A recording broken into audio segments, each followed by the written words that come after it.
Hello, and welcome to Jesus and Everything. Quick question. How many people have ever thought of freak Twitter? Ever thought of sex work, prostitution, Las Vegas, and the Bible all at the same time? Not many people? Oh, well, that's cool, because today we're actually going to explore all of those topics and the intersection of all of those topics in this particular episode, which is a part of a two-part series on Jesus and OnlyFans. What does the Bible say about sex work? Many people might not necessarily want to talk about sex work because, quite honestly, many people don't want to talk about sex. However, if I were to look at many people's phones and check their Twitter, I just might find a freak Twitter. I just might find a subscription to OnlyFans, and I might even find a black book for some people who might have solicited some very pleasurable services from some of our friends within the neighborhood. My point is to say, sex work is a very pervasive, common practice that many of us either know of someone who has done sex work or might have even done sex work ourselves. This particular episode explores that. It explores episodes, and it does that through a two-part series where I look at scripture and some particular stories of some sex workers, and I also interview a sex worker to really think, what do we really want to know about Jesus and sex work? Please like, comment, subscribe, hit the notification bell, join the family as we explore Jesus and everything.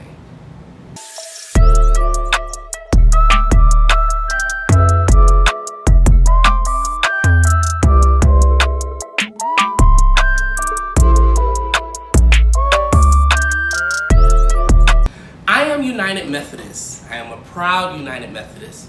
And in the United Methodist Church, we have a particular saying that the pastor says at every communion. The pastor recites these words: "By your Spirit make us one with Christ, one with each other, and one in ministry to all the world. Till Christ comes again and we feast at that heavenly banquet."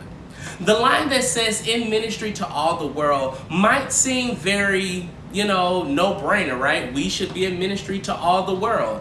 However, I will say that there are many members and many communities within our world that we don't quite honestly engage in good ministry with. Even though Republicans remind us that all lives matter, all lives don't always matter in many of our communities. A particular subgroup of people that have yet to matter in our community, whether in our faith communities or even within our secular society, are sex workers. They're pervasive, they're known, they're common.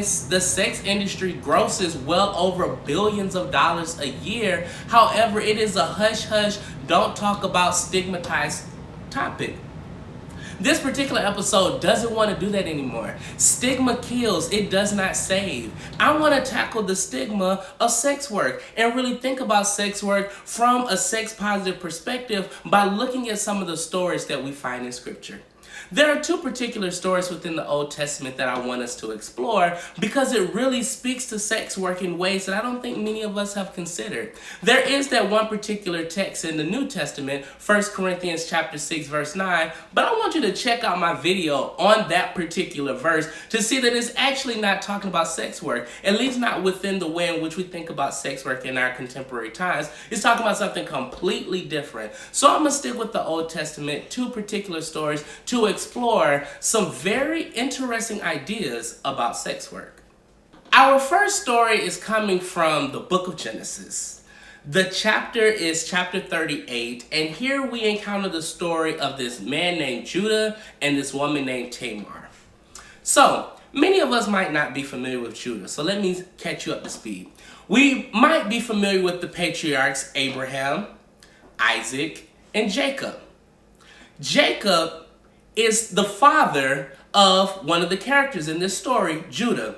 Jacob has many sons, 12 sons to be specific. He has a son named Judah. Judah has three sons, Onan, and this other guy by the name of Shelah.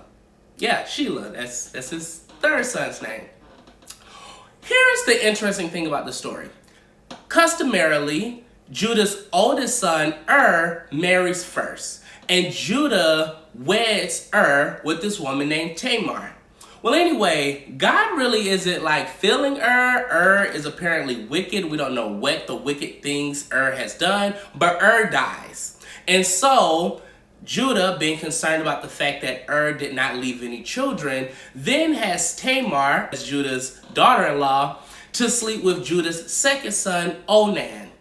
Onan is already aware of the fact that although he is about to sleep with Tamar, no matter how many children is produced within the union of Onan and Tamar, due to the customs of the time, all of those children would be customarily considered the children of Ur, even though Ur is dead and Ur is not actually the biological father. So Onan is not down with this. Onan is like, look, if I'm gonna sleep with the woman, then I'm going to make sure that the children are mine. Not just by biology, but by custom. So what Onan does is, while he sleeps with Tamar, he decides to, as the text says, spill his seed on the ground without actually impregnating Tamar. Well, apparently that pisses God off too, that Onan decides to spill his seeds on the ground instead of impregnating Tamar, so Onan dies. Tamar is still without a child. Her first husband, Ur, died. Onan, the substitute husband, the second brother of her husband, Ur, he ain't really handling business like that. He ends up dying. And so Judah's like, okay, I care about you, daughter-in-law. So what I'm going to do is just go live with your father for a moment. When my third son, Shelah, is old enough to procreate, I'll have him then come around and provide you with the son so that you can, get an inheritance. It's a weird story, right? You got these brothers, sons, sleeping with her, Tamar, like, I'm just trying to get pregnant. There's so much there to really unpack, but let's focus on what Tamar does. So a few years go by, Tamar is waiting on Shelah to become eligible to impregnate her, but the time is ticking, her clock is ticking, her biological clock is ticking. She's like, okay, we need to speed this process up. Tamar gets wind that Judah is coming into her city, and so Tamar comes up with a plan. Let's see what the text says. Genesis chapter 38 and verse 14. When Tamar was told, your father-in-law is going up to Timnah to shear his sheep, she put off her widow's garment. Remember, her first husband Ur has died. Put on a veil, wrapped herself up, and sat down at the entrance of Enom, which is on the road to Timnah. She saw that Shelah was grown up, yet she had not been given him in marriage. When Judah saw her, he thought her to be a prostitute, for she had covered her face.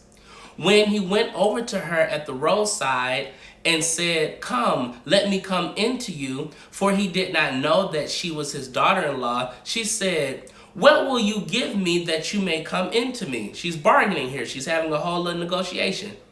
He answered, I will send you a kid from the flock. And she said, only if you give me a pledge until you send it. I appreciate Tamar. Tamar's like, look, I need a down payment, okay? So I know that you're going to send me a kid, a little sheep. That's cool, but I need a down payment. Give me a down payment. Let's see what the text says is the down payment that Judah gives Tamar, even though he doesn't know that Tamar is his daughter-in-law. He just thinks that she's a regular prostitute.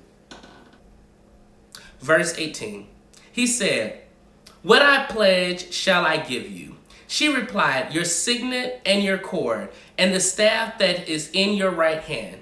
So he gave them to her, and she went into her, and she conceived by him. Then she got up, went away, taking off her veil, put on the garments of her widowhood. So, Tamar plotted some stuff. Tamar's like, oh, so first of all, your third son is old enough to impregnate me. You still haven't necessarily lived up to your end of the bargain.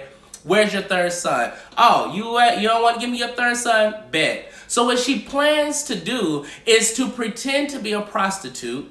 She actually then sells her body for the exchange of this particular kid with the down payment of the signet and the cord and the staff. She has sex with Judah, they sleep with each other, and then she becomes pregnant and goes about her merry way, putting back on her widow's gown.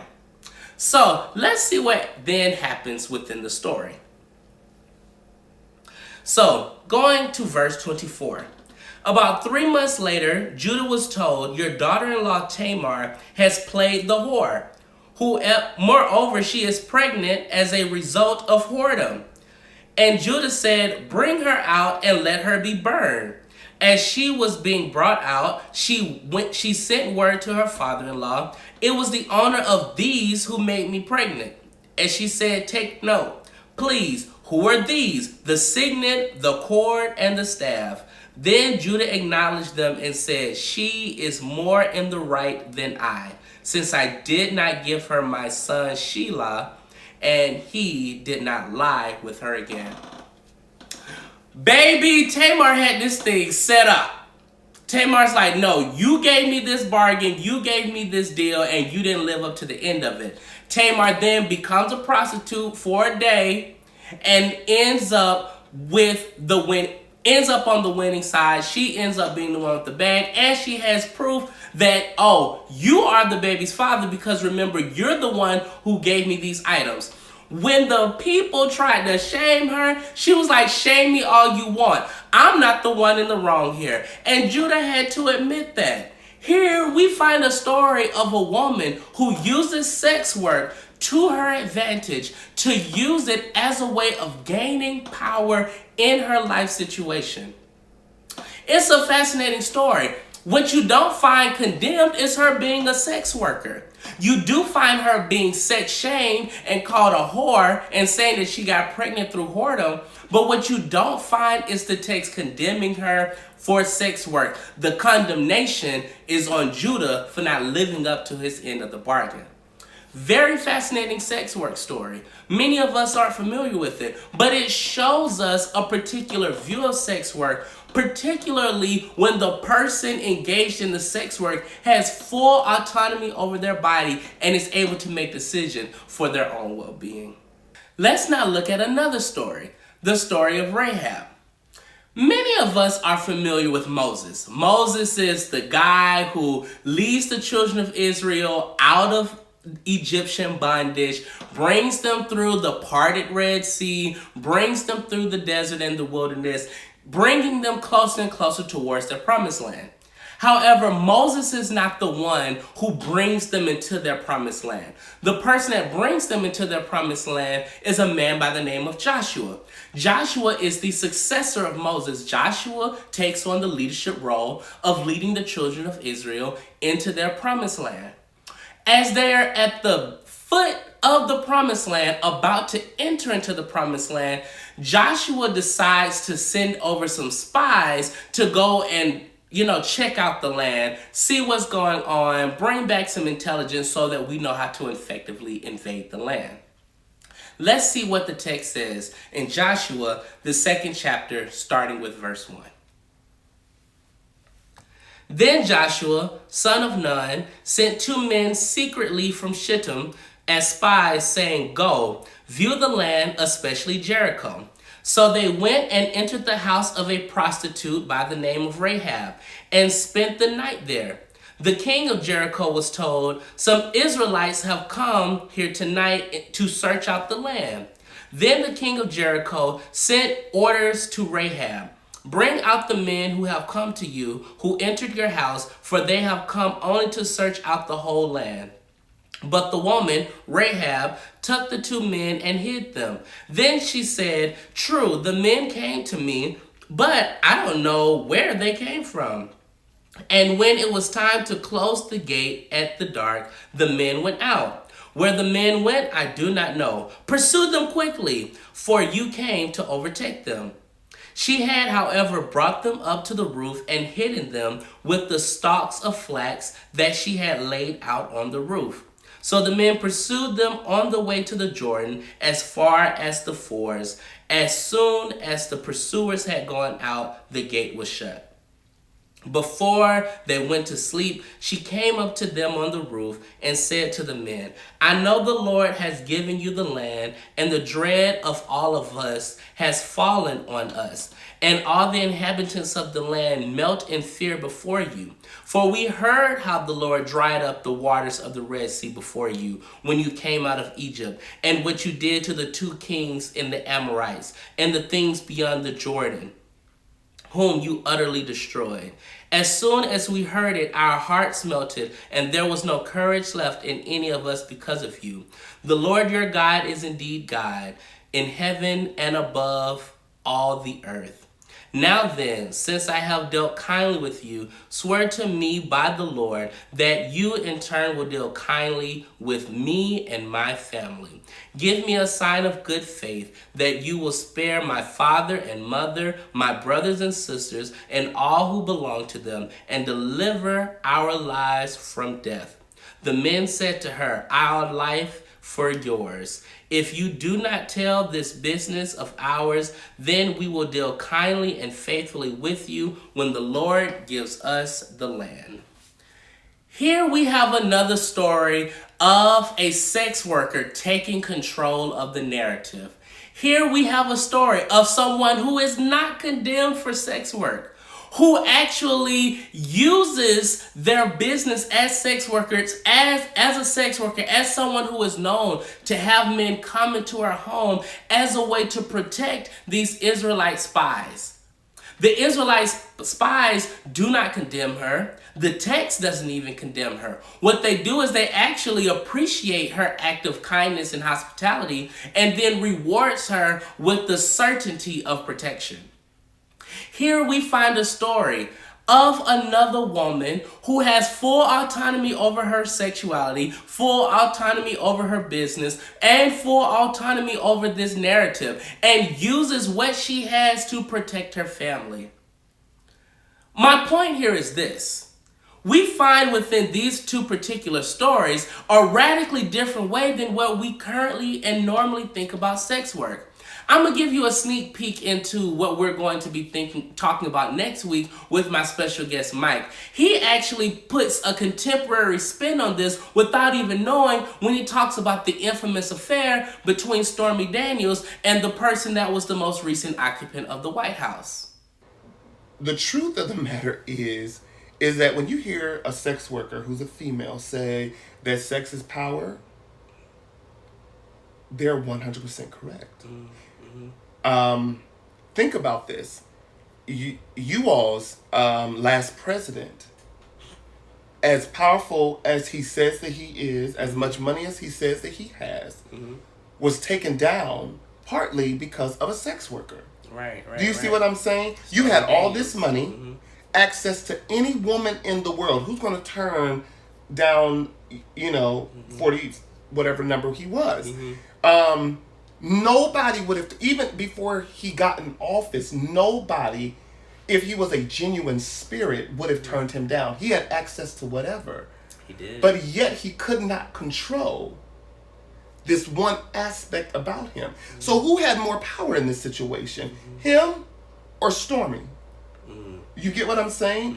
And here we find a fascinating case, an example of someone owning their sexuality, owning their business, and using it to control their own narrative and not allowing anybody else to control their narrative for them.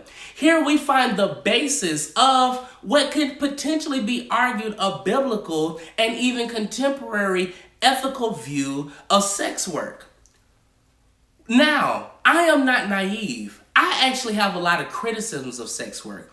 Because for far too long, sex work has been used to exploit women, particularly to perpetuate misogyny. Sex work has been used as a tool to perpetuate racism. Sex work has been used as a tool to perpetuate rape culture and even to glorify rape culture.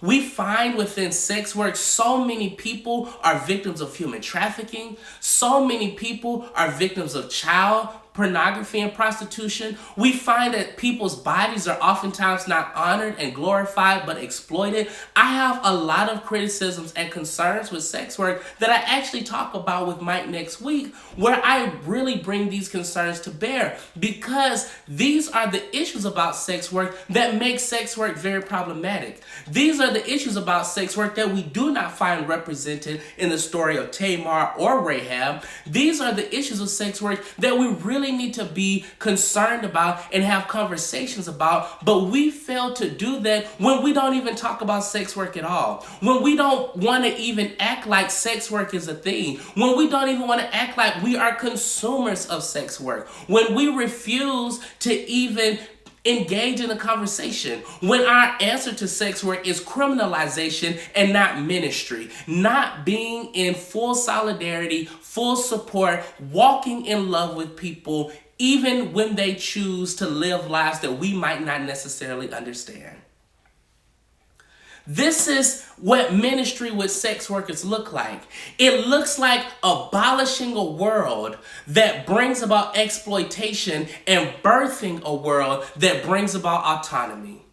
It looks like a world where we dismantle, destroy, and remove all of those aspects of our society that perpetuates the isms that keep people oppressed, that sex work is oftentimes the culprit of participating in. And it's about building a society where people have body autonomy, where people are able to live, breathe, and move and own their full selves, own their full bodies, own their full narratives, and do it in a way without shame. Do it in a way without guilt. Do it in a way without condemnation, but doing it in a way to where we are in loving community and relationship. Check us out next week, where I have a conversation with Mike. Mike is an amazing person. He's an entrepreneur. He is a sex worker, and he is a minister. Let's listen to how he thinks about sex work in relationship with scripture, in relationship to the world, and in relationship to ethics. Together, we are going to have this conversation. Comment down below, why do you not think that these conversations are being had? Comment down below, what are your thoughts on sex work? What are your ideas? What does it look like? Should we just continue to criminalize it? Is it just something we should just say, oh, it's just straight up a sin? Why are we even engaging in this conversation? I think we need to talk about it. I think we need to have honest and frank discussions. The Bible talks about it. It happens in our lives. So let's engage in the discussion. Thank you. And check us out next week for part 2, where we explore Jesus and OnlyFans.